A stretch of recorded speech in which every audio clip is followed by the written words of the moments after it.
According to Titania, her fight with Oberon is messing with the natural world.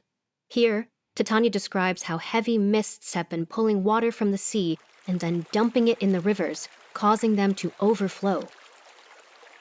As she describes that process, she refers to the rivers as starting out as little, insignificant rivers that become proud and arrogant ones.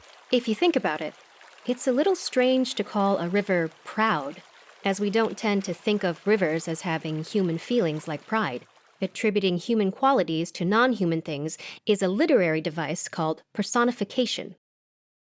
Shakespeare uses the device of personification in all of his plays, but it seems particularly common in Midsummer, where the woods are animated by lots of human-like things. Actually, Ralph, this might be a good time to explain the difference between the literary device of personification and the literary device of anthropomorphism, which can be a little confusing. Good idea, Athena. Both literary devices involve attributing human characteristics to non-human things, and you can see that in the names of the devices themselves. In the word anthropomorphism, anthro means human. And in the word personification, well, you can see the word person.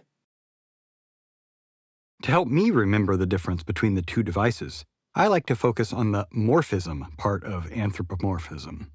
One meaning of morph is shape or form, so anthropomorphism means having a human shape. Titania's fairies, for example, tend to be things found in nature that have taken on the form or shape of a human being, like peas blossom, for example. Peas blossom is the blossom from a pea plant, but in the form of a human being, or fairy. Personification doesn't involve such a big transformation. That's right. Personification just gives human qualities to non-human things, and not the shape or form of being human, as in calling a swollen river proud or arrogant, which is what Titania does here. You know what I was thinking, Athena? Uh-oh. I was thinking that the river had grown too big for its beaches. Get it? Too big for its beaches. Britches, beaches. And that, students, is what we call a play on words or a pun. And there are both good puns and bad puns. Pretty funny if you ask me. I think we should leave the puns to Shakespeare from here on out. Oh, okay. But sometimes they're hard to resist, like, when you get in the flow.